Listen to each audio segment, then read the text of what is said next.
You are now listening to a Touchline Fracas podcast presented by your host, Luis. World Cup KO stages confirmed as 32 become 16. Uruguay progressed, but Suarez receives a 4-month ban from FIFA, and United finally beat those imposters as they grab Herrera. We're joined by United supporter Io, Chelsea supporter Ife, Crystal Palace supporter Reuben, and Liverpool fan Ellis as we discuss the week's football events. Only one place to start with. Luis Suarez was unable to bite his way out of trouble as FIFA lands a historical precedent. Ellis, as a Liverpool fan, does the punishment fit the crime? Good evening, lads. I want to say no. Obviously, that's a bit controversial, but it's a bit of a reach from FIFA to ban someone for 4 months from all footballing activity, even though he committed a crime at the World Cup for Uruguay. Obviously, he's a repeat offender. He shouldn't have done it in the first place. With Luis Suarez, it's a thing whereby it's like, you know, when people say that he doesn't know what he's doing, he fully doesn't know. Like, he just flips out, has a moment of madness, and he's someone that doesn't have to channel aggression or frustration into something like scoring a goal or something. So I think that the punishment was a bit steep. He should have been punished, but not that steeply. Okay. So I mean, what sort of punishment are you looking at Ellis? Because, I mean, what do you give to a man that's done it 3 times? I mean, surely he's not learning from it. Yeah, he's not. But like I said, obviously he's not learning, but he's someone that doesn't have to channel that aggression.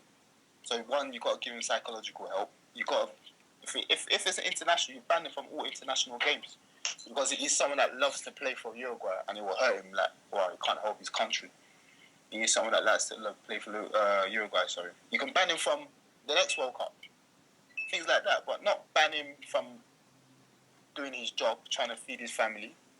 You're banning him.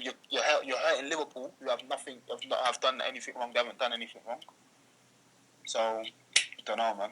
I'm saying it from a Liverpool point of view. Like, you're banning him for the first 9 games of Liverpool. By the time he comes back, as he's going to be fully fit in February, because he still has to train, that's the season over and done with. So you're killing Liverpool. I don't know, man. Is it true that? I mean, I read someone. I don't know how true it is. That he's not allowed to train. That can't be true? Yeah, he's not allowed. He's not allowed to do anything. He's not allowed to do anything. How can you stop someone from training? Yeah, you can't train all footballing activities. You can't even sign going what's it called? Transferring. Oh wow. You can't even do that. You're not allowed to do anything. No administrative. No nothing. No football at all. So it's a bit steep. It's a bit dumb, like. Wow. Obviously, he'll go to the gym on his own and stuff. But that's hilarious. But surely Liverpool can sort out some sort of private. I mean, that's going to happen. Like. Wow. No training. I mean, who's I'm certain he can train. How could they possibly regulate that? They said no football. He's not even allowed to go to stadiums. No nothing for football. But no, okay. I think footballing activities. I think that's limited to actually playing games. Playing competitive games. Being part of match day squads and stuff like that. I think that's what it relates to more than training. He has to train. That will just be incredible if he can't train. But I find the whole thing quite hilarious. The ban for me is a bit up in the air. I don't know if it's. I don't feel like it's steep enough, but at the same time, I feel like it's steep for Liverpool. I feel like Liverpool are being punished for his stupidity, but at the same time, it's a repeat offence, and this was like a just do for the Ivanovic ban, because I didn't think the incident with Ivanovic, I didn't think 10 games was enough, to be honest, because it cost us the game. Oh, come on. Why was it not? It cost us the game. It cost us the game. Look, if he had headbutted Ivanovic, would you say that 10 games would have been? I mean, it's like... Nah, but okay, here's the difference, though. In terms of headbutting, on the football pitch, you could see that as... it is gross misconduct, but at the same time, you see it as... It could happen on a football pitch, you know. You could see that if you headbutt someone, you don't know. It could be, unintentional, etc. These things could be perceived in a different way, but actually taking someone's arm or shoulder, arm, whatever, biting it, yeah, that is unheard of on a football pitch. No, apart from Suarez, that's the thing. It's unheard of. So these kind of unprecedented incidents tend to have to be. You have to look at these things in isolation, rather looking at it as if someone was to be kicked or headbutted or slapped. You know, I think you have to look at these things in isolation. This is a completely different act that's unheard of in football. You know, so I think that's why if you're comparing it to a headbutt or a forearm, you know, you can't really compare, because these kind of things happen in football. You know, these things can kind of happen, whereas biting somebody is completely just. It's just. Yeah. Ife, you mentioned that it's unfair to Liverpool, but I mean, where do we sit in regards to Liverpool? I mean, if you believe the rumour mill, it would have you believe that Suarez is on his way and probably to Barcelona. I mean, we don't know how true that is, but at the moment it looks reasonably likely. So I mean, does this ban change anything from that perspective, or? If I'm honest, no, not necessarily, because Liverpool. I'm not sure they were going to stop Luis Suarez from leaving, even if he didn't do this. But now he's done it, I think it could hasten the transfer. I think they may want to get rid and try to get a quick replacement as soon as possible. I think I heard something about them getting Sanchez. He's a brilliant player. He's not Suarez, but you know, it is a brilliant replacement if you're getting him and £80 million or whatever the reported figure is. Issue is now is this that will Barcelona or Real Madrid be willing to stump up 100 million, 80 million quid for Suarez now, knowing that he's going to miss 4 months of their season? I think it makes their bargaining a lot easier. Yeah, and that's another thing where Liverpool could be Liverpool, I'm bound to be upset about this, because obviously they're paying his wages for the duration of him not playing, and now they're in a weaker position. Liverpool tend to be strong. Liverpool try their best to be a strong-arm club and hold on to their best players. Obviously, after the Fernando Torres incident, they kind of got the better deal anyway. But they're trying to say that, okay, we're a big club, as rightly they are, a big club. We don't want to sell our best players, so they'll just say no to deals. But in this instance, they haven't really got much of a bargaining. Well, they haven't got much room to manoeuvre in terms of bargaining any deals if they do want to sell. So it's quite difficult. I hear what you're saying in that, yeah. But at the same time, he's just like signing a new contract, and irrespective of him buying anyone, if you want our best player, you're gonna have to pay what we want. What we want. Yeah, but Ellis, surely that. The funniest thing is, though, do you know what the funniest thing is? Your owner. Yeah. He said today. He didn't say today. I mean, he said numerous times during the season. He said contracts are there, but they're not necessarily binding. These contracts are made to, at times can be broken. So they're not. There's no rules in precedent, especially in the UK. He said that these contracts are, they have to be followed to the T. Players break contracts all the time. Clubs can break contracts if they want to, But, it's just one of them things. I don't think, looking at the contract situation, Luke Shaw signed a new contract a couple of only last year, but he can still move. He can still move to Manchester United. So it's these things. It's not necessarily a main sticking point. Yeah, it's not a sticking point. Because I don't think the value of a player will be necessarily down to the amount of contract years he has left. I don't think unless it's really close to the contract expiry. Exactly.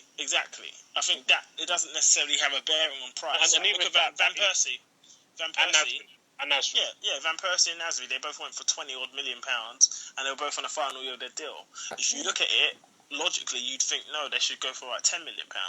Even the Chelsea Rooney situation, Chelsea were looking to buy him for £30 million when he was on the final. Well, he only had 2 more years left on his deal. He could have left for free at the end of it. But you see, it's just one of them things. It's not necessarily down to the number of years or how recently he signed. Even Fernando, he would have been in his last year. He signed a new contract in January, and then he was still went out and paid even more money.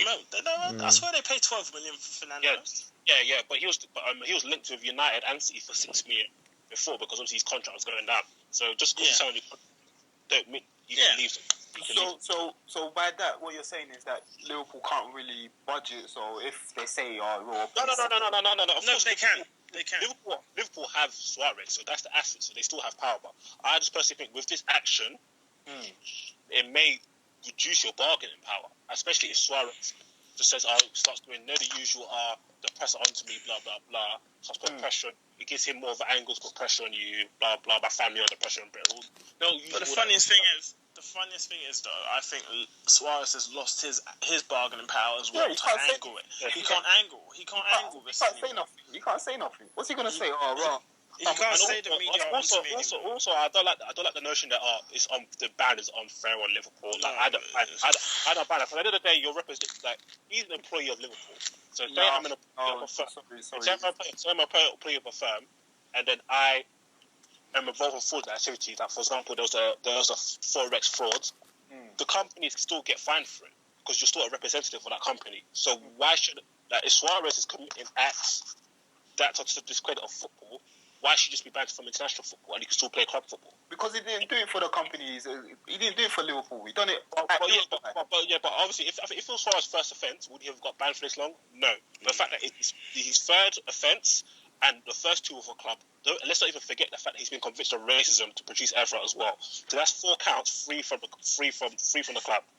So this notion that it's unfair on Liverpool, it's unlucky for Liverpool. But at the end of the day, your employee has gone and committed an act against football. Yeah, but again, what I'm saying is, this is what I'm saying is that if he'd done it whilst at Liverpool, like he done against Ivanovic, I can live with that, innit? But Liverpool are not even in the World Cup. We're not a country, you know what I mean? It's nothing to do with us. He's playing for Uruguay. He's representing Uruguay. Therefore, if you have if you have a problem, chat to the Uruguayan FA. Don't chat to Liverpool. I don't care if he's got a contract. If he came to do it in England whilst playing for Liverpool, then fine, innit? You can chat to Liverpool because he's representing Liverpool. But he's representing Uruguay. Chat to Uruguay. That's like, you know, that USB fraud. And that poor brother got put in prison. Yeah, man, they quickly discredit everything. They say, no, we don't know him, man. Put him in prison. We don't care. We don't care. So Liverpool's okay, but if you do that, then terminate the contract, and then it won't punish Liverpool. That's the thing. That's how you have to look at it. You have to look at it like this way. If he's still your player, then that's what it is. You have to, accept it for what it is. He's still your asset, so he is part of your club. And I think with Liverpool, you lot have made too much excuses. So, for example, Adrian Mutu got found convicted of with cocaine. Cocaine, yeah. Chelsea terminated his contracts. And he's still paying them back now, isn't he? That's cocaine. That's cocaine. It's still illegal. So it's an illegal act. That's not biting someone. Yeah, and if biting someone in public, you get done for assault. It's just one of those things. It's the same thing, but this is cocaine. This is a class A drug. I'll tell you what, though, Ellis, if you got done 3 times for assault on the street, you'd probably end up behind bars. For a long time. So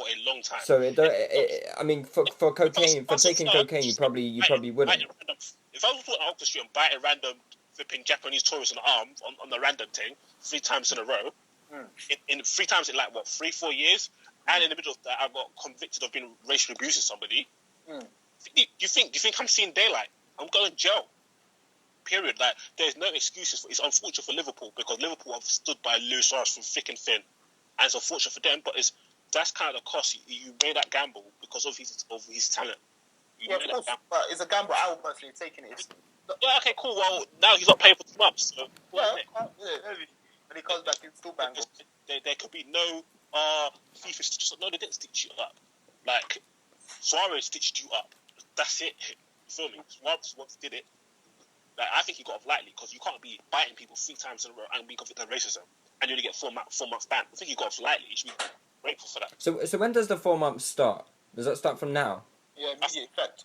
Yeah, so he'll be able to play football. So even that is that's pretty light. That's lenient. That's pretty lenient because they could fully say it starts from August. He'll be able to play at the start of November, even though it's still a massive challenge. But wait. I'm confused because the 9 games That's international. start in effect from now. They're in effect from now because you can't have the 4-game ban from now as well as it overriding. It's a format. No, 4 months. 4 That's months what I'm ban. trying to say. You can't have the 4-month ban starting from now, and that basically overrides the 9 games. No, that doesn't make any sense. So I'm thinking, what I'm thinking is, the ban itself. Yeah, I told you, it's £30 million for Luke Shaw. Sky Sports just said it. Anyway, the ban, I think 9 games, £9, Well, I mean 9 games. Sorry, 9 international games from now. So that clashes with the 4 months, doesn't doesn't World it? Cup. So that cancels out all the World Cup games that he could possibly, he may miss. So does that count as the 9? This one goes. Why should that count as the 9? It's not 9 games, lad. It's 4 months of football activity. It says 9 games as well. It's 9 international games, Ellis. No, he's gonna as miss. well. No, 9 international games. Wait. Let's get this. What he's gonna miss is Liverpool's first 9 games of the season. No. He's been banned for 9 international games. Ellis is right because if you look at the fit, he's not. That's not the. It was reported 13 games. It was reported that he's gonna miss 13 games. Nine of them are league games. I think maybe that's where he got the 9 from. But the 9 of them were league games. Definitely missing 9 games. He's missing 4 months of the season. 4 months of the season, if he's still in England, will mean 9 league games. I think maybe 1 or 2, a couple, 3 Champions League games if they get through the qualifiers. That means group games. He misses all the group games, Champions League group games. Yeah, he misses quite a lot. He comes back in November, right? So he'll probably. I think it's for the Capital One Cup 4th round. He's back in time for. Okay, so that's about November, I think, isn't it? Yeah, early November. So boy, I don't know. Like the guy's absolute genius in terms of football. He's an absolute moron, and I think he's a disgrace to football. Honest to God. And the thing is, it's not a disgrace to football, man. People have done worse things, Ellis, you can say that, but I mean, in terms of an accumulative thing. He's a disgrace. I'm sorry. Not defending him. Who's done worse at football? So are you just gonna lie Cantona for kicking a penalty? Okay, but that was once. That was once. He's done numerous things. What I'm saying. Name them, bro. Name him, bro. Because he's convicted of racism and biting 3 different human beings for no reason, unprovoked. Cantor's act was terrible, but he was provoked. Okay, wait, Ellis, and this is another thing. Cantona's act provoked, yes. Did it? Yes. Apologised. Out of character, yes. And he apologised. Apology, yes. And this is the funniest thing. It was indefensible. He didn't defend himself. United banned him. And United fined him, an unprecedented fine, and he was banned from all football for 9 months. He missed the whole season. 9 months. But for the racism thing, Liverpool wore racism t-shirts about Free Suarez. Wait, printing t-shirts. Wait. This is why we're saying that he is a disgrace to football. You can't call Cantona a disgrace. No. Cantona's act was a disgrace. Okay, that's him fine. as a footballer. What I'm saying is that you can't be jumping on Liverpool for saying that they defended Suarez. Listen, it wasn't when the thing came out, that racism. Let me talk about the racism. When it came out, it was so up in the air, and Liverpool was like, you're not putting 2 things together. You've asked the Spanish players from Man United what was said, then you asked the Dutch player from... No. Wait. Why do you print t-shirts though if you're not sure? Why do you print t-shirts? Because we thought he was innocent. You can't say, Listen, you can't say you thought it was innocent when he admitted he said it. That's incredible. How can you go to? It's like when they went to the court. They went to the court. They said, "Wow, how can you find Luis Suarez guilty? There's not enough evidence to find him guilty." So that's what Liverpool went by. Because you're asking one man, what did he say? You're asking another man, what did he say? Then you're putting his reactions. Maybe. No, you need. No. The reason why he got banned is because they said reactions. Courts are different to football tribunals because with courts. Why didn't John Terry? Why did they throw John Terry's thing out? No, because with courts. Why did they throw John Terry's thing out? I'm about to tell you. If you let me listen, then you'll find out, bro. With courts, to be convicted of an act, because it has to be 1,000% certain. Okay. So, you have to be wait. I think it's what's it? Unreasonable. So there's no unreasonable doubt. Okay. There's often many cases where police officers know this person's doing this and that, but they haven't got enough evidence to prove it. Whereas, like, it may be very, very obvious, and it's a strong evidential claim. That's where the FA can come back, because they're not a court tribunal. No one's going to do time. You feel me? That's the difference. You can't compare an FA court to a human rights court or whatnot. Like, come on, bro. Like, don't get me wrong. I actually, when Liverpool defended Suarez from the jump, I understand that. The reason why I didn't like it is because the fact that you're printing off T-shirts when the trial is still going on. So now the trial came on, and then he got banned. You look like a fool because you basically defended the racist, and he admitted it. You feel me? But even with that, I still quite really thought for defending their players. You feel me? And he's an asset. My problem is Luis Suarez, bro. He's a disgrace. Period. You're attacking people unprovoked. So Ellis, put yourself into you are what's your chairman, John Henry? Yeah. What do? You keep him because he's an asset to you. You keep him. He's gonna score 31 goals for you. So you would not. But I mean, what about the clauses? Is there not a clause in the contract? Yeah, I don't know if the clause is all up in the air. I don't know. Because I think when you raised the point about the contract earlier, I don't believe that Suarez would have just signed. Why would he have done that? If he's going to kick up a fuss every year, to leave the club. The contract was for Champions League. That's what it all was about. He wanted guaranteed Champions League football. He didn't know what Liverpool were going to achieve. So why kick up a fuss to leave this year then? He's not kicked up a fuss. Well, I mean, as far as we know, from what we're hearing, is the indications that he wants to go. Honestly, if we're comparing this summer to last summer, then you'd know. Oh no, it's not the same as last summer, of course. It's not. Last summer was intent, you know. Yeah. Article after article, I want to leave. Quotes. There's been. I mean, I hate Liverpool. I dislike them very, very much. But I haven't seen anything to suggest that he wants to leave. All I've seen is that there's big interest from other teams. He's not said he wants to leave. Categorically said, like last season, non-stop. I want to leave. You know? And also with his conduct throughout the whole season, you could clearly see that his heart was in it at Liverpool, innit? Obviously, this want to leave talk, we're just kind of going off what we've heard. You feel me? Whereas last summer, through the Confederations Cup, he was talking about how he loves Real Madrid, how he would love to play for them, So yeah, you're spot on with that effort still. Yeah. All right. Well, let's leave Suarez alone.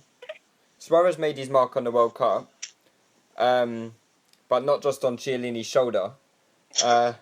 His 2 goals ended up, helping to send England home. So I guess the question, we'll start with Reuben.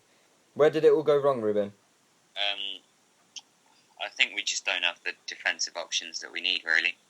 It would have been, in hindsight, it's a great thing, but we obviously needed John Terry at the back. Him and Cahill have been solid for Chelsea all season, and Jagielka just doesn't really cut it at that level. Baines needed more help defensively. Someone like Cole or Gibbs would have been better at defending. I still like Baines, but just in these sort of situations, you need a certain type of players.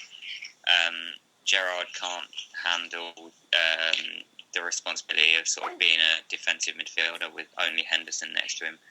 At Liverpool, we had 2 people, he had one either side of him. Albeit one of them was Coutinho normally, but he had people to support him everywhere, and he sort of just did his thing, picking the ball up from the centre backs and spraying it about. And he had a lot more responsibility for England, which I don't think he could hack. And it's almost like we had to accommodate him in the team because he's captain and still a good player. But ideally, we need a proper defensive midfielder with Henderson and Rooney or Wilshere or whoever in a team. So I think it's just it's our defensive options really. Baines, Jagielka, Glenn Johnson, and now Gerrard shouldn't be in the team in the future. Ife, did you see any? I know England only finished with 1 point in the end, but I mean, did you see any positives from the campaign? There were some positives. The younger players didn't shy away from the occasion. I mean, the younger players were our best players, to be honest. All of the matured and the experienced players were the rubbish ones, to be honest. Bar Leighton Baines. Leighton Baines, we can't call him experienced. We can call him an old pro in terms of footballing years, but in terms of international experience, he's still new, and he was terrible, absolutely terrible, performance-wise, incredible. And I think in the last podcast we spoke about this. The last time I was on, he just wasn't the right guy. I felt, in all honesty, we should have taken 3 left backs. And I felt we needed to take Ashley Cole to start, Luke Shaw, and then Baines. But even Baines for me was I don't think he was great. I didn't think he was great. So I would have actually taken Gibbs. Honestly, I would have taken Gibbs. I would have taken Gibbs and Shaw. This is another one of my problems though, because we've elevated. This is the thing. We've elevated Luke Shaw, who's never played tournament football ever at any level. At any level. He's never played tournament football. We've elevated him past Kieran Gibbs. That is shocking. And for me, that is shocking. You're elevating all these young players that had 0 international football experience, in tournament experience, and you're expecting them to play at the top level. Mm. And this is a crucial area as well. It's not like it's your attack and you can kind of get away with it because you've got other people to, take on the burden. They can do something individual. They can do individual magic. You're taking a left back, an inexperienced left back, in an area we're already weakened as well. And exactly in an area where we're already defeated. I like it with Gibbs. Yeah, the thing is with Kieran Gibbs. Yeah, I personally think I like. To me, it cannot be. It's just. I think it has to be a popularity contest because he cannot say on footballing reasons. No, not at all. Sure, because first and foremost, Gibbs has played more games than Shaw for England. And when Gibbs has played for England, Gibbs has played very well. 2, Gibbs, this season, you guys all know me, I'm an Arsenal antagonist by default. Gibbs has probably been the best left-back in the Premier League this season. And he's been very solid for a while. Not better than Azpilicueta, but okay, well, natural left-back, okay. Azpilicueta is a right-back, you feel me? Natural left-backs, okay, we'll go with that. In terms of full-backs period, he's number 2, behind Aspi, you feel me? Played way better than Baines, and better than Luke Shaw. So if we're going on a performance situation, purely performance, the order should go Gibbs, Shaw, Baines, Cole. If you're going for experience, the order should go Cole, Gibbs, Baines, Shaw. So how he managed to get Shaw, Baines is beyond the realms of imagination. It's because he gave into the media. The media hype. The media hype. What's so disappointing again? It's just this is the most frustrating thing about the way the England squads are always selected. I think we've got the worst selection criteria ever. Because if I'm looking at other national teams, yeah, you look at Spain for example. They literally had the perfect blend of selection, not necessarily picking a team, but the squad selection. Perfect, because they went, okay, you know what, we're going to take some young players or some players that have, they've got tournament experience, they played at a top level, they played at a younger level, youth level, tournament experience. Thiago would have been in the squad if he weren't injured. These are players that have slowly progressed through the youth international ranks into the first team, whereas we have zero structure at all. I think it's literally a popularity contest and straight to England team. Yeah, literally. I think what you say there is quite interesting in terms of like no structure, because I think in terms of selection criteria, I think that you can say that about everything to do with the England national team, from managers to the senior team to even to the youth tournaments. I think everything is done on a popularity contest. Nothing's done on the best interests of the nation. Do you know what the funny thing is? In terms of the youth tournaments, I can't agree with that in terms of popularity contests. Because if it was, then we'd be picking our best players to go for these youth tournaments. No, not even if fair, because guys like Ross, Barkley, McEachran, these guys have been very talented players. They didn't just wake up and become talented. These lot they were looked past for the under 21. There's always, okay, don't get me wrong. Okay, you have your Oxlade, Chambers, and Wilsheres who do hop, skip, jump straight to the first team. But also, if you're known in the Premier League as a young prospect, you'll be in the squad. Okay, great, but I don't agree with those hops. Neither do steps. I. I don't agree. That is embarrassing because nobody If you're under can look 21, at me nobody can look at me in the eye and tell me that Thiago is not way better than Wilshere. No one could tell me that. No one could look at me and say Thiago's not better than Wilshere. Thiago has played young youth level football, international level football, all up until now. This would have been his first senior international tournament, and he's 21, 22. So I don't understand how Wilshere has avoided every bit of youth. The only youth team football he's experienced is the FA Youth Cup with Arsenal. That's the only youth team experience he's had. Can I quickly interject something here? No. Shut up. Basically, what I'm saying with England is a philosophy thing. I've been banging on about it. It's a philosophy thing.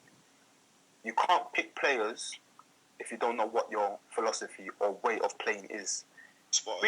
We can say, yeah, you can pick this and pick that, this one, but okay, let's use Spain as an example. Fast, quick, pressing, possession-based football. So you pick the players who are excelling at that type of play, or that type of philosophy. You put them in your team. You also pick the manager based on that as well.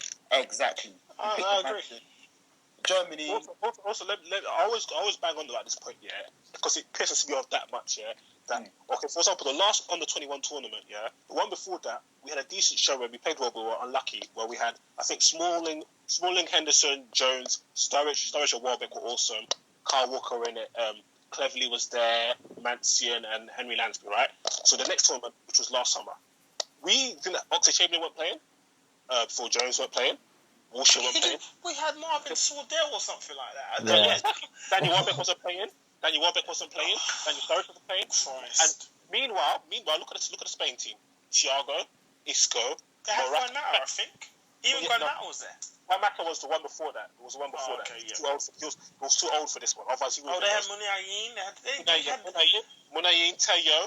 Did they not have Javi Martinez as well? I'm pretty certain they had Javi Martinez. Or was that the one before? This one was Koke and Ioamendi with Isco. Yeah. And had Rata. Listen, I'm telling you now, if Thiago or Isco or Munyain or Batra or Koke or Ioamendi played for England, they would have never played on the Play One tournament. I'll tell you that for free. Oh, that's guaranteed, 100% sure. Even look at Italy. Verratti and Insigne were both playing for the Italy under 21 team.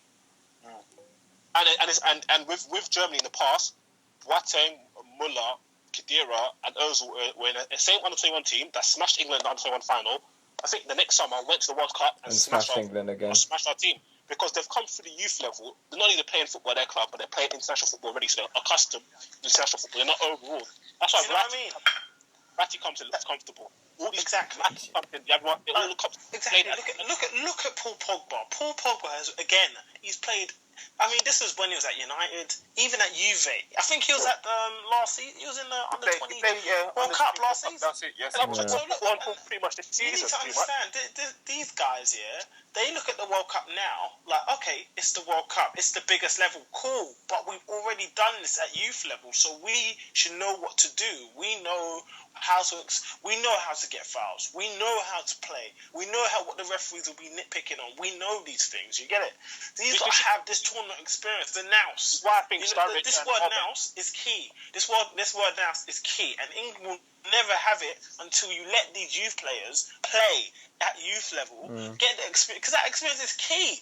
We have these tournaments every season, I think, over a period of time. I mean, when you look at it, for example, you've got the Toulon tournament that only coincides with the World Cup.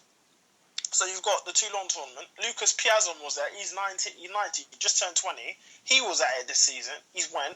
If he does make the step into the senior side, he will have that experience. These players need that experience unless you are absolutely exceptional. Because, would be an England team. Did Messi not play youth international football? Yeah, he did. Yes. This is what I'm saying. The 2005... 06 World Cup was the first time. Exactly. And bearing in mind, in 2000, when did Arsenal lose in the Champions League? Was it 04? No, 06. 06. Was it 06? Yeah, it was 06. And he wasn't even. He weren't balling. I don't think he even. I think he got on. He went to Then the it- Are you sure you lot lost? You lot didn't lose in 06, wasn't it before that? 06. No, it was 06. Okay. No, because I remember, see Messi, even that's the season when Messi was doing a madness in Del Horno, innit? Absolute madness. He ended Del Horno's professional career. That's how much of a madness. And bear in mind, Messi on the bench for Argentina, he got on them little small boy roles. Yeah. This is Lionel Messi, This guy's been ghost since he was like 12, man. You feel me? Like, even look at Daniel Sturridge and Welbeck now. International football, they're comfortable because they've been banging their graft in under 21s. They're comfortable. Sturridge, Welbeck, they're comfortable in international football. It's no surprise. It's just no surprise. I just think it's philosophy, man. I just think England are proper lost. Like, they don't know what they want or how to go about it. Do you know what upsets me though? Do you know what upsets me? I think, and this is one of the worst things. I think, Arsene Wenger's played a big part in this, because Jack Wilshere, he should be the fulcrum of our attacks. No joke. He should be the fulcrum of England's attacks.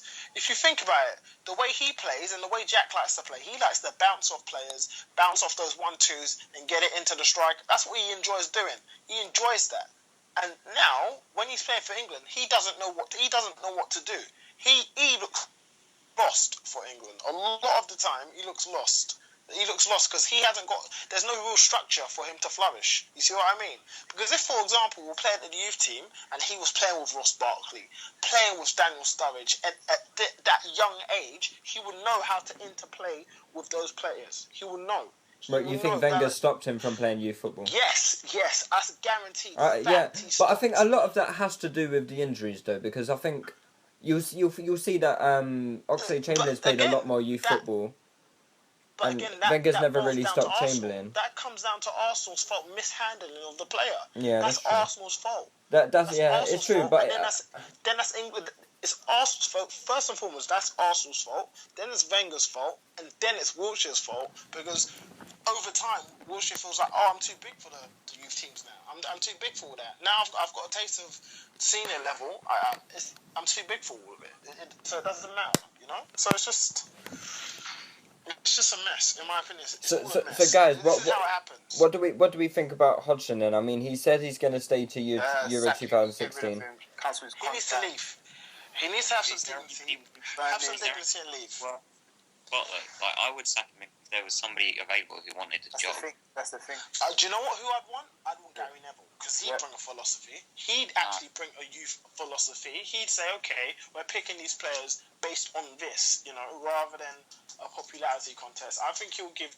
Don't you think that Gary Neville would have had a big hand in the squad that was chosen this time around? No, I think Gary Neville's all about respect. I don't think he's that type of person that will start saying, no, we should do this, Roy. No, he's not that guy. He's very respectable. I mean, he's very respectful. Because look, at the David Moyes situation, he was the only one that was saying, no, give him time. Give him time. He could have said, oh, no, I could do the job. Even he was very tentative about Ryan Giggs getting the job because he didn't want to look like, oh, wow, okay, I'm a pagan now. My boy's got the job, so let me just back him rather than, say, go against completely what I was saying before. He's not that type of guy. I think he's very respectful. I think if he was offered the job, I think he'd take it, but I don't think he's necessarily had a major say because it's the manager's decision. Most of the time, it's the manager's decision. Assistants will have, a bit of input, but the manager will literally be the one that's making the calls. So I don't think he's, particularly about his character as well. He's not the type of person that will say, you know what, Roy, I'm right, you're wrong. That's it. He's not that guy. So sticking by what you're saying with Gary Neville. So say Gary Neville it should be the next person to come in and fill Roy's boots. Don't you think that Roy staying until 2016 would be good for Gary just to get 2 more years underneath his belt? To be honest, no. No? Because I don't think Hodgson is. He just makes stupid decisions. In my opinion. Let me tell you about Hodgson. Yeah, you see, Hodgson is not a manager that you get in for proactive decisions. He's everybody sit behind your half, sit down, nobody attack unless the other people have made a mistake or whatever. He's not with England with the type of players they have. You need someone who's gonna go for the neck, who's gonna start stepping on necks. When I was watching a World Cup, England just looked so lost. So obviously Gerrard played rubbish. Henderson done all right, didn't do much. But you can't play 2 in the midfield. That's asinine. That's suicide. You don't do that at international level. But obviously, Unless you've got the players to control midfield with a 2. Yeah, but it's suicide. Even if you've got the players, it's still hard, man. It's still hard because other teams are playing 3. Italy play what? 5 in midfield. You know that? 5 in mid, yeah. They play 5 in midfield against England. Ellis, if this had been Roy's, say for example, if England hadn't had their previous history of playing a bit of drab football and boring football, do you think Roy would have tried to set out in the way he did? Do you think he would have been a bit more defensive minded? Yeah. So do you think he was under media pressure to play a certain way? Should he not get Exactly. That's exactly, and this is exactly one of the issues with Roy Hodgson. The problem is he bows down to pressure more than listens to his own gut. Because if we look at Hodgson tactically, how he played at Fulham, very defensive, but very very strong. He was very strong unit. I don't think he would have taken fucking. Sorry for swearing. I don't think he would have taken Luke Shaw if it wasn't for media pressure. I don't think he would have. I don't think he would have done it. I don't think he would have done it. It's these sort of things. He bows down to pressure. That's why I don't think he's the right man. We need a manager that will make the decisions, and the media will have to accept it. It's literally that's it. Can I interject? What you were saying about Gary Neville? I think he's got great potential in coaching, but he hasn't managed anyone. Yeah, that's fair play. It would be a massive risk. I think on Monday Night Football he's a great tactical analyst, but giving him a manager's job is a big risk. I still want him involved though. People talking about Glenn Hoddle. I'd agree with that as well. I'd take Hoddle. I disagree with Glenn Hoddle because he's been at the game for a bit too long. But sometimes I listen to Glenn Hoddle and I'm just like, oh, shut up. Yeah, same. Yeah, same. He does say a few a bit off things that. And then when I saw him sweating next to Adrian Charles as well, that put me off, man. I'm pretty sure I saw Glenn Hoddle on ITV say that he wanted Wilshere to hold a midfield on his own. Yeah, see what I mean? So there you go. No, but I think you mean that as a deep line playmaker, not as an actual anchor. Yeah, no, it wasn't an anchor. Yeah, but he was just a top I think what the biggest problem with English football is the media. It's just like they are a poison. They're so dominant. They dictate. Think about first and foremost is we need Scolari to be stubborn with this selection. First and foremost, they want to knock our players down at any opportunity just to get on paper. So why are we going to World Cup here and there's stories about Rooney, just got them touch stories about Shaw? This happens. Say players are having sets around them. You think only English players do that? I'm sure every single country in the World Cup, some of their players are enjoying themselves on the slide. But their countries players have sense to know that the most important thing is the football right now. So we're covering the football. You feel me? Like we put unnecessary pressures on our players. 1, 2, then we start getting too excited over players quickly. Buddy, what's his name? Conor Wickham scored a couple goals. Should Conor Wickham go World Cup? I know, this is ridiculous, isn't it? Yeah. It's too much. I think it's just all a bit too much. And then all of a sudden, Roy's under pressure to choose him. There's a lot of power in this country. If Conor Wickham had a few more months of scoring goals, he would have gone World Cup. Definitely. At the start of the season, people thought Berahino would go. When he was 18, scored 3 goals for West Brom. They were good goals.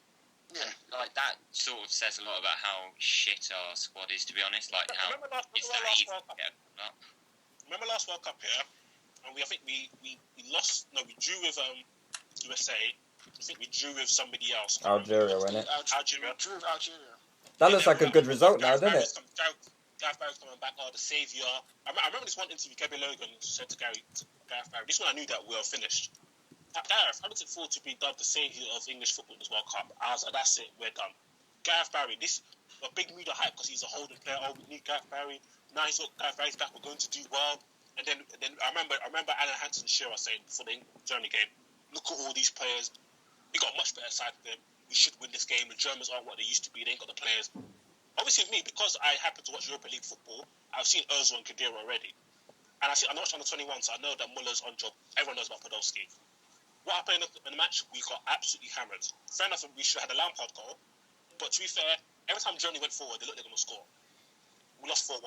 And it's just a me, and then we're all of a sudden, why did we lose? Like, when if you watch football, you can see it coming. And the players get put under ridiculous pressure. The fact that we basically spent 3 months talking about how we're going to stop Pirlo. One human being, Even we succumbed to it on the pod. When you think about it, we had a whole episode dedicated to how we're going to stop Pirlo. Remember how ridiculous it was? I was telling you guys that's ridiculous. Why are we playing to stop Pirlo? Yeah. We can't stop Pirlo. You guys don't listen to me. I told you. If you play 3-5-2, we're going to get moved to. We're going to get moved to. You guys. But the fact that we're even talking about it, like, you know, the whole concept of cancelling out other players. Do you think Spain's media go, how are we going to stop Robin Van Persie? Yeah, man. It's much. Bro, I don't know, man. For me, the media's like a poison chalice. The media's poor.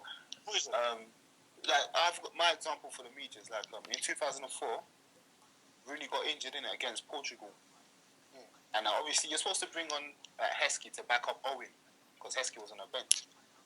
Sven was so shook he brought on Gareth Vassell. Oh yeah. So playing Vassell and Owen, who are the same player. But to be fair, Heskey's fucking garbage. So sorry. But as of 2004, it was still pretty decent. Like just to hold up the ball. It's just to hold up the ball. That's all. We didn't need anyone to like run behind. We just needed to hold up the ball. We're winning, weren't we? Yeah, I think we're winning. Just to hold up the ball. That's all we needed to do. And he's brought a Gareth Vassell. Then I don't know. The media's just something else, man. The media's just I don't know, man. You got people like Henry Winter who are so far up. Hodgson's wrong. It's ridiculous, bro. Don't worry, lad. When I'm an established journalist for The Guardian, I'll put it all right. Please do. Trust me. Alright, guys. I mean... One good thing about, before we go about England, yeah? Shout out to the FA for the way they handled the Anton Ferdinand and Terry situation. Was so bad, we lost not only Rio Ferdinand, we lost John Terry as well. So well done. You handled the situation so badly, we lost two of the... I would have taken either one of them to this World Cup. Either Rio. Both of them. I would have taken Terry, man. No, I mean, I'm saying I would have taken Rio, or I would have even taken Rio ahead of Jagielka. Yeah. Listen, we lost two of the best generation defenders of our generation. Because of that, not because they wanted to retire, because the FA didn't handle a situation right. Those two opposing parties, Ferdinand and Terry. Yeah. How do you wind up not having either? I think they tried to do the best thing for them rather than the best thing for. You know. Hodgson is good at Rio Ferdinand, even though he had a wonder season that year. They said, because of I don't want to take old players, give the new boys a chance. But he took John Terry, and then this season, he took Steven Gerrard. So and Lampard. He didn't want John Terry and Rio Ferdinand together, and he valued Terry higher. Exactly. And then what happened? The FA messed about Terry. Then Terry left. Yeah. Now what? And then Rio wouldn't come back. Yeah. No, why should he? Why should he? You know, I mean, it's ridiculous. Exactly. Rio Ferdinand was a very patriotic lad, as was John Terry. Both players gave the absolute all for the club, for the country, and they were both great England captains. We ended up with neither. I just think if you have one of them in defence, you have Rio or Terry instead of Jagielka. Suarez goals don't happen. Yeah. Suarez goal don't happen. Balotelli's goal don't happen. Say that for free. And those goals don't go in. Same as Cole. Even with Cole, I reckon Balotelli's goal don't happen. No, I don't actually want to talk about the goals because the goals that we conceded were so poor. So poor. These are defensive mistakes, yeah, that obviously if you don't watch football, you wouldn't see. Because I'm looking at the goals and I'm thinking, if you hold your hands up, if you look at all of the goals that we've conceded, hold your hands up, how many of them were avoidable? Oh, all of them. All of them. All four. That says a lot. That says everything. We got beat by 2v7 counter attack. So I'm looking at. So you look at Marquisio's goal. Oh, that was embarrassing. Yeah, I mean it was a good goal. Somebody could have got a foot on it. Someone could have at least pressured Marquisio. He had a free shot. He took a touch. Scored. Yeah, took a touch. Himself. As soon as he took a touch, that was it. And banged it. Oh, what? Next, then you got Balotelli's goal. Oh my god. They got sent to space, you know. Oh my god. Miles in space. But he got sent to space by someone controlling the football. Yeah, it's that simple. Someone moving the ball inside. That was it. A bit of skill. It wasn't a bit of skill. Ronaldo dropped. The guy did a triple force. I meant to shoot, and the guy actually went to do long jump. Like, I don't understand what. Who is it that crossed the ball in? Was it the right back? Darmian. Oh, was it Condreva? Condreva. I mean, And Condreva was awful the next game. What's so frustrating about the whole thing? We got done by the thing that we spotted it from on the podcast. We mentioned it. This is going to be a bad World Cup because of the defense. The defense will let this team down. You know, and we said it weeks, months ago. We looked at it, and it wasn't even just the defense; it was the midfield. And again, when we mentioned Henderson must play, I was saying Henderson must play. Henderson justified his selection.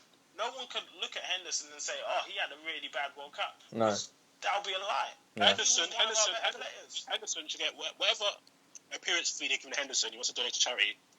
Gerrard needs to come and give Henderson his fee because he was doing Gerrard's job. I mean, Gerrard. If we're looking at the games here, if we look at all of the games that Henderson and Gerrard played, Henderson was all over the pitch. Like Henderson was covering Gerrard walking about, and that's the most disturbing thing. Because it happens at Liverpool as well. Let's use some of it. Let's bring some balance to it, innit? You can't expect Gerrard at 34 to be it's probably not Gerrard's fault, Ellis. It's probably... What's he going to say? Don't blame me. You blame the manager. He's going to play. Exactly. I'm blaming the manager. Yeah, of course I'm blaming the manager. That's what I'm talking about. I'm not blaming Gerrard. Obviously, I know Gerrard's a competitor, a fierce competitor. If Gerrard could do better, he would do better. Gerrard, and he's been a big player for England for time. He's probably been the only one who's been consistent in tournaments for us, apart from David Beckham on our back four. Real talk. It's only been Gerrard, Michael Owen, Beckham, and the back four have only been the consistent English footballers in tournaments since I've been watching it. And Shearer when he was about. You feel me? But this tournament, you can see Gerrard is not the same Gerrard. So he was struggling. For us to play Gerrard, we would have to absolutely cram the midfield. Have to. We didn't, so there's no point playing Gerrard. Same way Italy crammed the midfield just for Pirlo. I think just for Pirlo. Guys, I think Januzaj is playing up top. But first night. What for the Belgium game? Isn't Origi? Origi's going to Liverpool, isn't he? He's probably having his medical right now. He's playing as well, so they could all flavour of the month.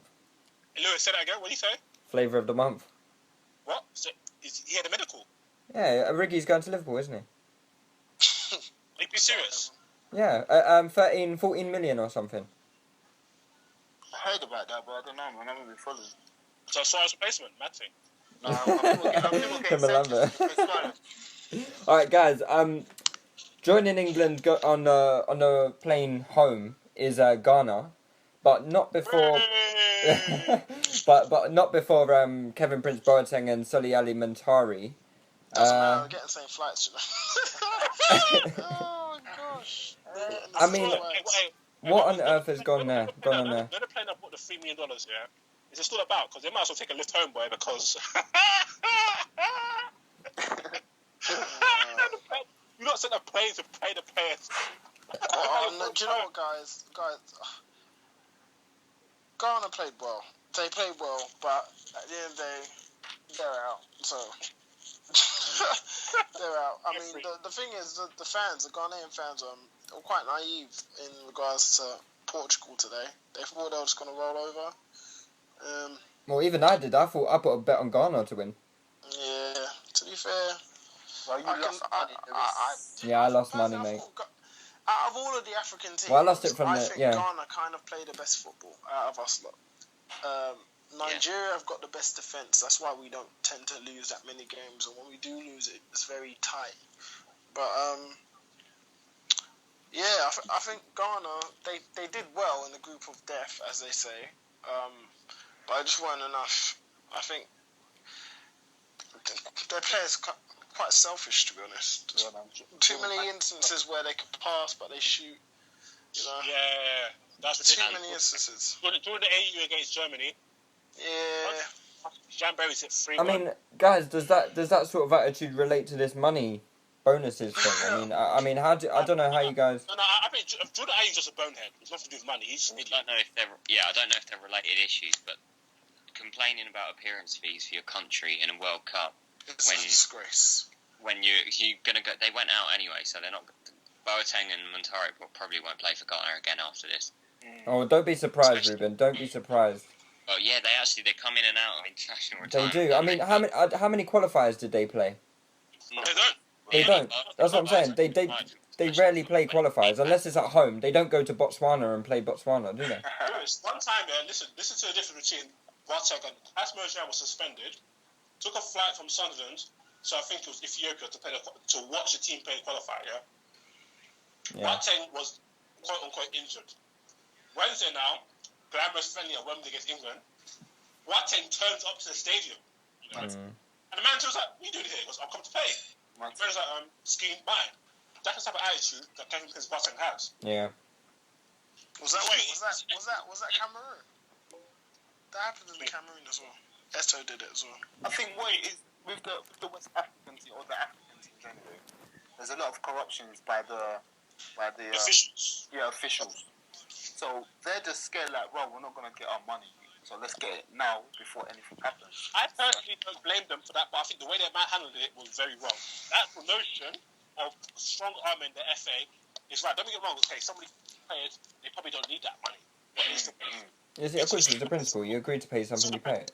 If you're at work, even if you still got money in your account, if you imagine your boss says, okay, in the last working day of the month, you're gonna get your money.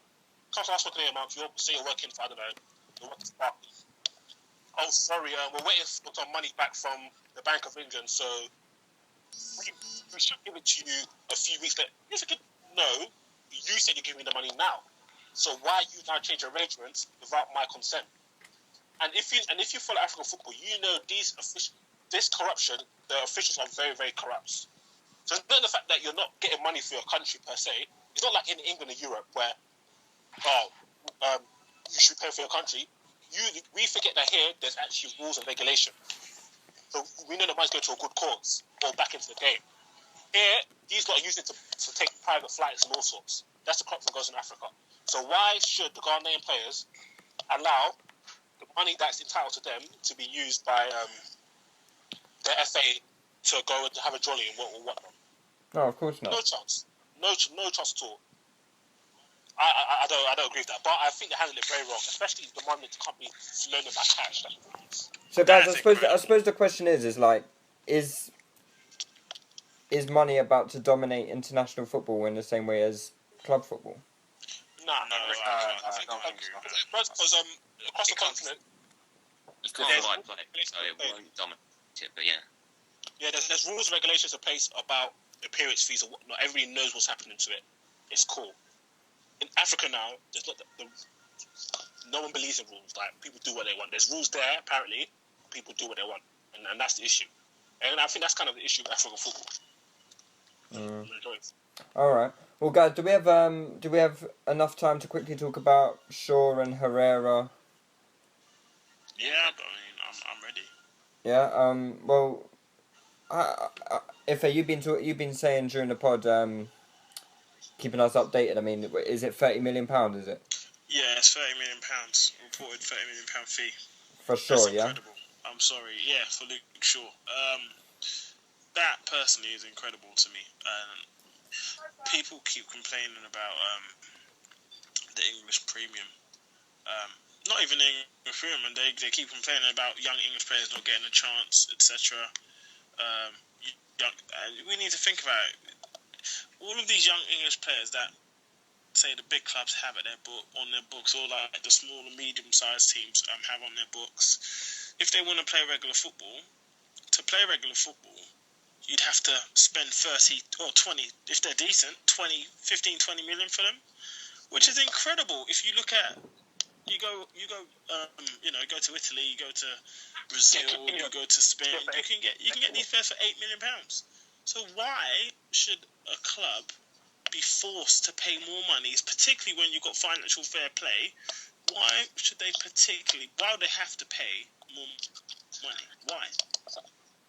It doesn't make any sense. And this amount of money that clubs have to pay for English premium or an English player, I just don't agree. Ife, how do you think? It's a bit much. How do you think? Obviously, in England, we have to have. Is it 8 homegrown players? Yeah. So I mean, do you think that that has an effect on transfer fees going up because clubs know that you need a certain amount of English players, so therefore, you know, it almost makes English players a what's the word? A premium commodity. Yeah. But I get my head around that because why should that be the case? Why should it be a thing where you're selling one of your rare English players because you don't have enough? I don't agree. Southampton have got plenty of English players coming through, and plenty of them playing for their team. It's just the premium that is just put on a player, on an English player. I'm pretty certain if Luke Shaw wasn't English, he would not cost £30 million. Well, it probably wouldn't even cost half that. Top. Albert Moreno of Spain, I think he costs about 16 million. That's what Liverpool's looking to pay. And how old's Moreno? He's 21. He's 21. And he's been about it for quite a while, hasn't he? He's 3 years older. Yeah, but he played in the final of Europa League. Didn't get chosen for, but I think it's a bit, like you said, it's a bit ridiculous, man. How are you gonna spend 30 million on a 18-year-old left back? It's a bit. Thing is, so like that's the sort of money you're. Sorry, go on. His talent alone doesn't merit that. Doesn't suffice, no way. No. Price. Yeah. There's always other factors. Like he's very young, so they're going to get about 12 years out of him at a good level. Providing he does max the potential, of course. Yeah, he's got mad potential at the moment. Like it's a bit of a risk because you don't know whether he'll sort of live up to it or stay at this level and kind of be average for his age. Because at the moment he's good for his age. He's not world class. So it's more of an investment. It's not like they're buying. If he was like 26, 27, you'd expect him to be a much better player. But it's a long-term investment, and that's what they need to do. Really, they need to rebuild. So you can understand it, and they've got the money. So it's not really that much of a disgrace to pay that much for him. You don't think so, Reuben? I don't think he's worth that much on talent, but I can understand why they bought him. Yeah, I can see what you're saying, but I just think you're almost paying 15, 18 million just because he's English. It's not because he's young. Literally. I know what you mean, yeah. Literally. And that's wrong in itself, isn't it? I mean. But no, Io, you back now? I know you disappeared for a bit. Yeah, no, my Skype's playing up. So yeah, what's your thoughts on Shaw?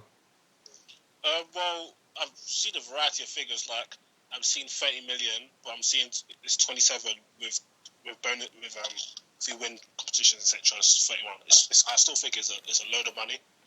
I think I'm not sure if the fee is desperation from Manchester United. I'm not too sure. I think, but again, with young English players, you have to pay that ridiculous premium, and he's still a left back. But I'm very happy with him. People know that I've been a fan of Luke Shaw from not before this season, from before that season, before last season. So I'm very happy with him. But it's a lot of money, and there's going to be a lot of pressure on the lad as well now. Because if he has a bad game, people will talk about his price tag. So which is going to be unfair on the lad. But I'm happy we got him. I think it's a quality player, and it's exciting that we have a young person to come and replace Patrice Evra. And also, you've signed your first midfielder in about 27 years. Yeah, so we don't count Fellaini. Oh yeah, that's true. Yeah, well, I don't really count him as a midfielder, to be fair.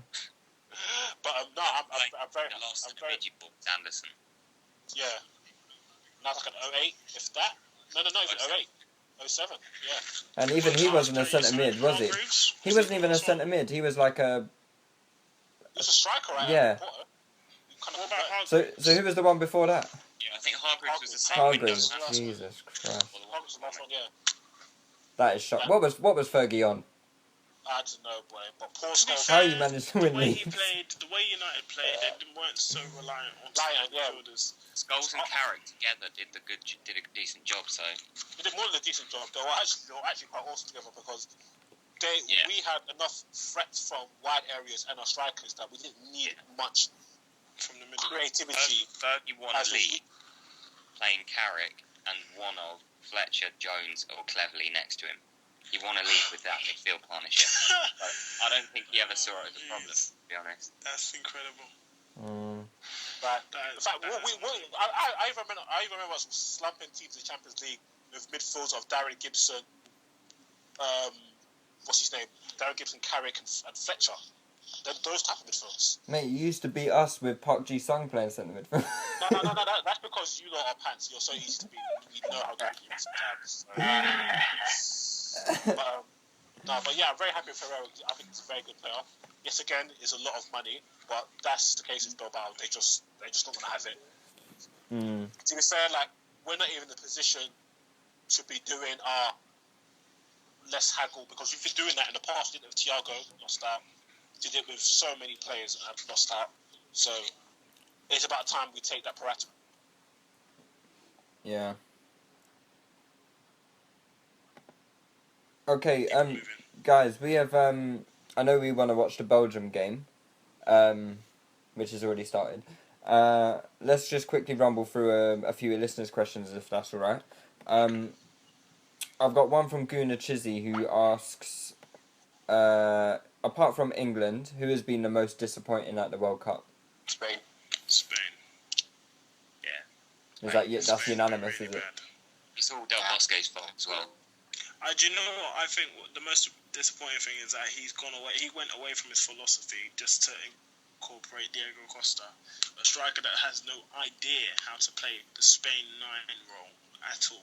Probably doesn't even have the capability. His style of play doesn't suit. He's also injured. Exactly, he's not even fit. So you're putting your World Cup hopes on him, which is it's a shame. I mean, it's a shame that he did that. It's quite surprising as well, because usually he sticks to his philosophy. Could that be another media pressure? Yeah, I just don't know what it was, to be honest. I think it was about politics. I think his biggest fuck up, his biggest mistake was playing Busquets, Alonso, and Xavi all together. Yeah. Like, you play Busquets and Xavi and Iniesta like they do at Barca, or Alonso and Busquets and no Xavi. Like, that's so defensive. Yeah. No penetrative pace, it's ridiculous. Yeah, you're back now, don't worry. Okay, so I got one from Don Swagger 1. He asks, so on the opposite foot, who has impressed the most at the World Cup? So Chile. Oh, teams? Chile. Yeah, I suppose, but that could be teams, players. Most of them, I think James Rodriguez. Teams-wise, I'd say Chile, and player-wise, I'd probably say there's three standout players, or 4 standout players. You've got Karim Benzema. I'd probably put him at 4th. You've got Alexis Sanchez. I'll put him at 3rd. Then you've got Iron Robben. And then you've got Neymar. Neymar has been absolutely special. And I remember saying to Ayo about this, that Neymar will not become the best player in the world at Barcelona simply because he is playing with the best player in the world. He won't be able to fulfill his club potential. He won't be the same Neymar at Brazil, at Barcelona, because Messi's there. Messi is the heart of Barcelona. Yeah, Neymar could become the heart of any team, bar Messi, not Barcelona, because Messi's there. And Messi, as you can see in this World Cup, he's. I would put him in my top 4, but I mean, it's almost just. I think there's no point in it. I think James Rodriguez. Yeah. I think Sanchez. I think he's been good. Sanchez, man. No, I don't know. James has been balling. Even he scored a very, very good goal in the last game. Well, he came on the other day, didn't he? And he scored 2 and set up 1, didn't he? And he came on as a substitute. He's played well, but obviously this is what I think Sanchez has been very, very good. I mean, he's been key to everything they've done. You know, he's been key to them actually. I really hope Arsenal get him. Very comfortable. They qualified very comfortably. So, you know. I don't argue the top 2 though. Iron Robben, oh my word, he's been ridiculous. My word. He's been ridiculous. Yeah. He's been incredible. Neymar. And the thing is, I remember you were saying that he's probably the best. He's been the best international player. I can't remember an international player being as good for the country as Neymar is since I've been. True. Since Ronaldo. Since R9. Since Ronaldo. Since R9, I do not remember a player that's been. It's honest. It's every game. Yeah, exactly. And it's honestly like when he dons that yellow jersey, he knows what time it is. It's not. There's no playing around. There's no lacking. There's no fear. Like, you know, other teams, other players shy away from international duty, whereas he revels in it. He's a top player. I think showing the fact that he can do it at international level shows that he's a top player. Yeah, it's the hardest level. It's the hardest level. You get less time. You have less margins for error because you're playing against the best players in the world. So that's why I said in our debate between Neymar and Bell, I think I don't think they're in the same category as footballer because I cannot see Gareth Bell doing what Neymar's doing for Brazil. And Brazil, and it's not just that he'll carry your country. It is Brazil, arguably the best footballing nation of all time. They put them the most pressure on their players. Yeah, being heralded as a new He's playing so well. How many so much pressure. How many sensations have failed under the new Pele? The Robinhos, the Patos, so many players have failed. The same with Lionel Messi. So many false prophets of the Aymar, Saviolas. Messi has stepped up to the plate. The fact that people say he's been awful for Argentina, even though he's averaging, I think that's 1 and 2. It's ridiculous. So and he stepped up to the plate this season. It's World Cup. Yeah. So yeah, I agree. I think Neymar's been. Okay. Neymar, Guys, I got one more question. I don't know if you guys have got any. Sammy W. She asks, if the Americans took football more serious, would they become a force? I'm assuming she's talking like a huge force in terms of like actually becoming Do you know what? It depends on the manager. They've got Klinsmann as their manager, and obviously he's the one that started the German Revolution in terms of their shifting towards production of younger players. So possibly, I mean, I wouldn't be surprised. They've got the skills, they've got the facilities, and they've got the coaches the as people, well. You know, I think if they take it seriously, and obviously that's obviously if they get right players and stuff.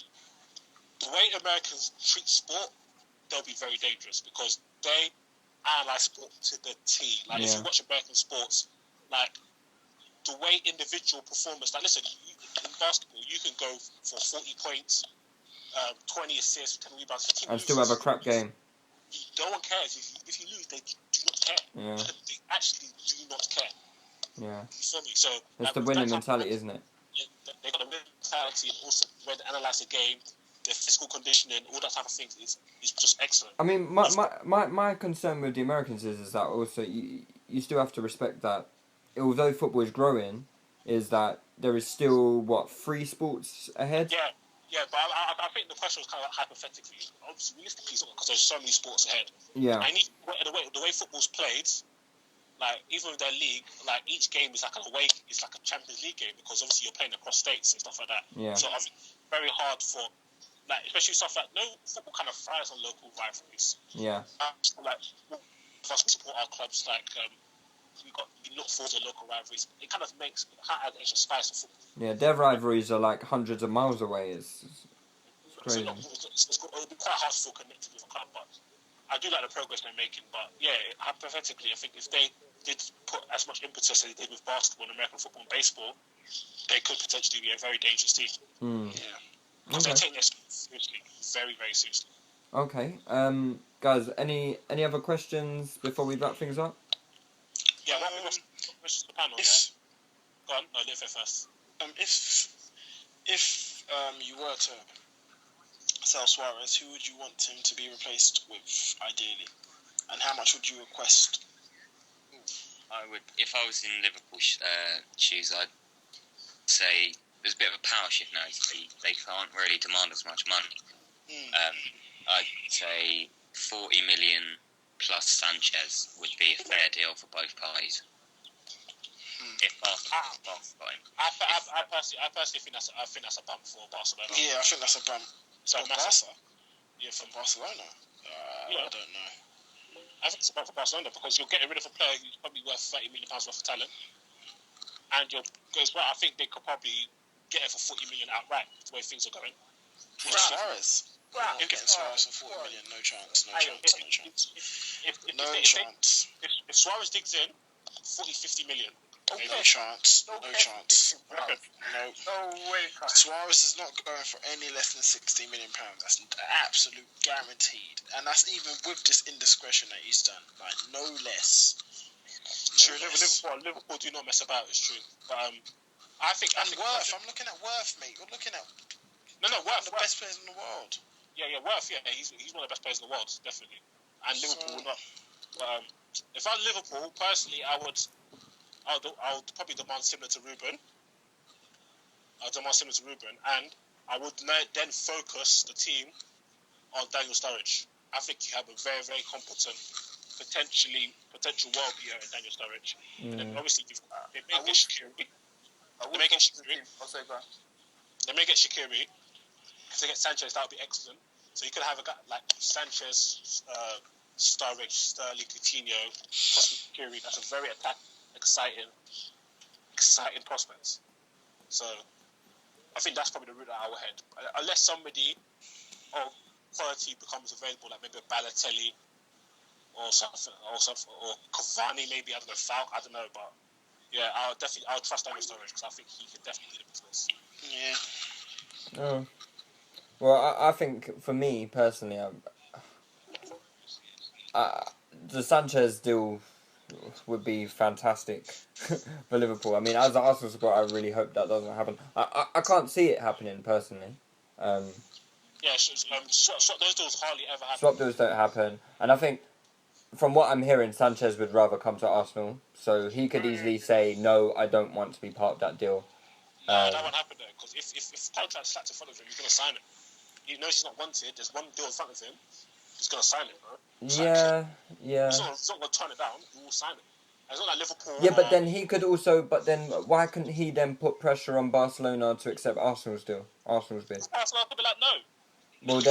Well, then Barcelona are in Schitt's Creek because they want to get rid of Sanchez and they can't. Well, I'm heavily favouring a Juventus move. No, fuck that. Yeah, I'm hearing. Yeah, Vidal's there. What's the left back? What's his name? Isla. Yeah, so Isla's there. So I'm hearing. Don't worry, man. Kike Marine is saying that he wants to come Arsenal. It's alright, man. And I heard that Liverpool have wrapped him up already. Yeah, but you heard that from Indicator and the Metro. Fam, I heard it from Phil Thompson. No. Phil Thompson, the guy who does Gillette Soccer Saturday. Fam, he's in Liverpool. Listen. These guys, I got so gassed last year when Alan Brazil told the whole footballing bloody media circus that Wayne Rooney was going to go to Arsenal.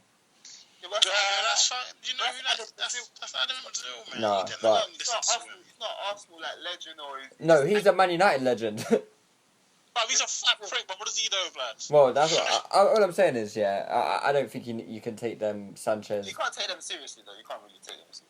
Out of places in the World Cup, apart from the obvious Neymar and Sanchez, who would you like to have at your club? Somebody that you haven't really seen as much. Oka. The goalkeeper. Yeah. Ochoa. Yeah. Yeah. So why him if you got? Huh? Why him if you when you got Courtois? Because he'd be a good backup goalkeeper. He's at the end of his contract right now, so yeah, very logical. Without being so you ain't seen any strikers that you fancy or? Well, obviously you know I want Balotelli. I mean, a lot of people are talking about this Valencia guy for Ecuador. He's alright. I mean, I can't say that I've actually watched Ecuador like that. No, he's alright. He's alright. He scored goals, but he's alright. He's not played fantastically. I'll take Ricardo Rodriguez from Switzerland. Oh, yeah, good shout. I'll take, even though I knew he was good, but I really properly take it every time I watch Italian football as much. Cuadrado. For nice quality. Wow. So I knew it was good, but then when you just see so many clips, you think, maybe it's just a one-off. But like him in the World Cup, like he's just been doing quality. And he's not just speed. Like he's changing direction of the ball. He's got imagination. and he's getting goals. It's tricky to get it. He's got M products with that ridiculous speed, and that's a very dangerous ball. I think everyone's been impressed by Daley Blind as well. Yeah, he's a good player. Oh yeah, Blind as well. And Memphis Depay was. I heard his name Man United. I'm not gonna pretend that I've seen man. No, I've watched Depay for a long time. He is a very, very, very good top young player. I had never heard of him before, I'm embarrassed to say. Oh my word! I've always said before the tournament. I said him. And there's another young Belgian that plays for Anderlecht. I forgot his name. I know his name, but I don't know how to pronounce it. But these players are just top players. I mean, looking at Depay, I've always said if you let him shoot from distance, he will trouble keepers and he will hit bins, like top bins. He's got a lethal shot, lethal power on his strikes, and the way he hits can make the ball it so clean. He hits the ball so clean. So I can't wait. I think he's going to get his chance this World Cup. Like he's getting his chance and taking it. So I think if he does play more games, I won't be surprised if he scores. All right, well, guys, quickly before we wrap it up, everyone, World Cup winners. Who's it going to be? Brazil, Colombia. That's down. Well, actually, I don't think we should do the World Cup winners actually, because we're going to do another podcast before the World Cup's over. So, say if we do the knockout fixtures, who's going to go through? So, Brazil against Chile. Brazil. Everyone's saying Brazil. Mm-hmm. You don't think Chile might just? No, Brazil. Just that's down to sheer will. The referees will bottle giving Chile anything as well. Yeah. Big time. Brazil have a nice way all the way through. Okay, so we're all going to say France because yeah. No, Nigeria. Nigeria will go through. Honestly, I think Nigeria will go through. No banter at all. I'm not even laughing. Right, well, you are wrong. Who are Nigeria playing? France. I think we'll go. I think. Oh no, France are going to absolutely spank them. Jamal, son. I've just got the sneaky feeling, guys. Ugh, I hate your sneaky feelings. You know why? Because they come through. Yeah, they can't, mate. Wait to hater. You've been mad bitter since England been out. Who, me? No, yeah, I support England as well. But you've been talking about Nigeria recently. You need to keep agreeing to me. No, that's because I had loads of bloody Nigerians and Ghanaians in my mentions. We all know you've voted for UKIP. That's why. Alright, what's that other one? Holland and who? Colombia. No, Holland and... Wait. Holland, Mexico. Mexico. That's Holland. Holland, all day. 1-0 Holland? It depends how much Van Persie fancies scoring in it. So I'll give him a call like later and then he'll tell me how many fancies. What's the other ones? Colombia are playing... Uruguay. Colombia, Uruguay. Oh, Colombia are going to move to them in a different sort of way. Oh, I hope they do as well, man. Colombia are going to move to them, definitely. The others are... Oh, I forgot. Switzerland versus Argentina. Oh, that's going to be like a whitewash, isn't it?